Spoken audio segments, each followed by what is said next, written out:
Greetings and welcome to Utique Lifestyle Designs. This project is in collaboration with So Much Fabric, where fabric is sewn into fashion. My husband, Mr. T, recently completed his graduate studies, and I needed an outfit for the celebration.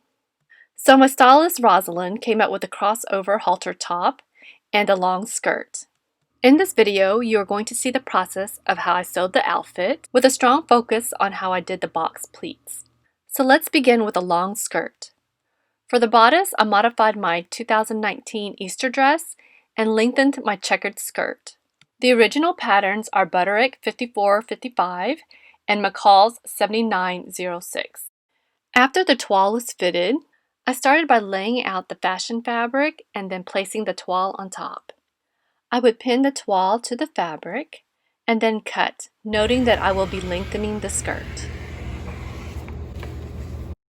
Here I had placed pins along the box pleats, and I'm going to remove the pin along the first box pleat line. I am going to fold back the fabric along the line, and then using my chalk, I will trace the line. Remove the next pin and then fold the fabric over and trace the line. Now that I have the first pair of box pleat lines, I am going to draw a line and connect them. I am going to repeat this process and transfer all the lines onto the fashion fabric. When I am complete with transferring all the lines, I am going to use a contrasting thread to thread trace the lines. This way I can feel the lines from both sides of the fabric.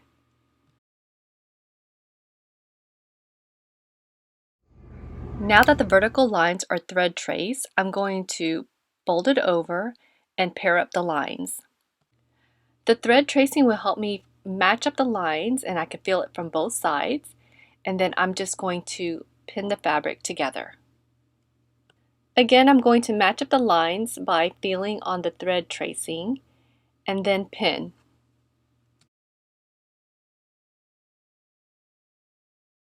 When I am complete with pinning, I will bring it to the machine and stitch it together.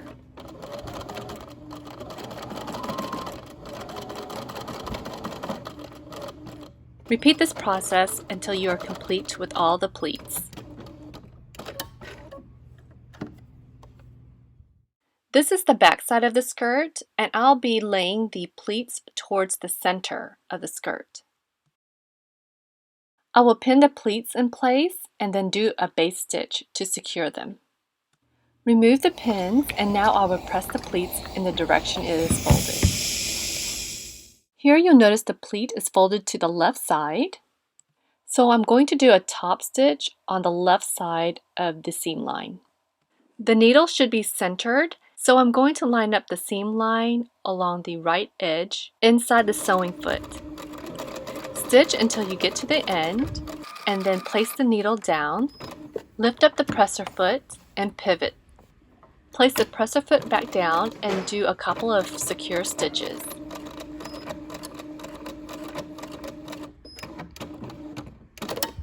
And here is how the top stitch looked. Repeat this process for the rest of the pleats, and don't forget to stitch on the side of the seam in the same direction as the box pleat. And that is how I sewed the box pleats. And here is the general process of how I sewed the complete skirt.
And that concludes the sewing of my long skirt.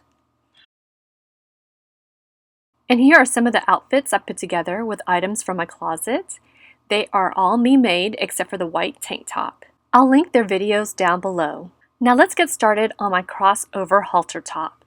For this top, I did modify my 2019 Easter bodice. For the crossover halter, I'm going to go in more detail on how I created the toile. If you have any questions, feel free to ask and I'll be more than happy to answer them. I used the old toile from which I made the 2019 Easter bodice, and I placed a scrap muslin fabric over the toile. Here I am drawing in the seam line to the top part of the bodice that transitioned into the armhole. Now I will draw in the line where it transitioned into the straps. And this will be the line that will create this small opening at the center of the bodice. It's a little challenging to see, so I'm just going to retrace those seam lines.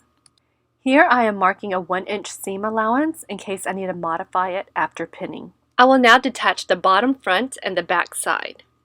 And now I will cut off the excess fabric.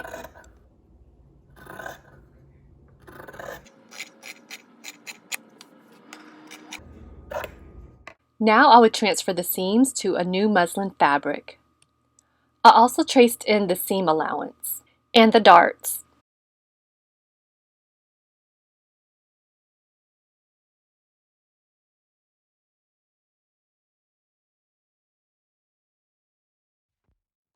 Here I'm adding in the seam allowance to the top of the bodice. Cut off the excess fabric.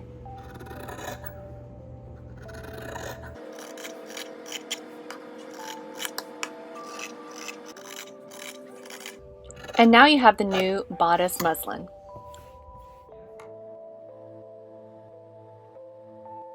From this, I'm going to cut out the fashion fabrics and the lining and start sewing them together. From this point on, it's going to be the general process of how I sewed the halter. If you have any questions, don't hesitate to ask. I hope you enjoy it.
To complete the crossover halter, I did sew on the zipper using the same technique as my red lace bodice.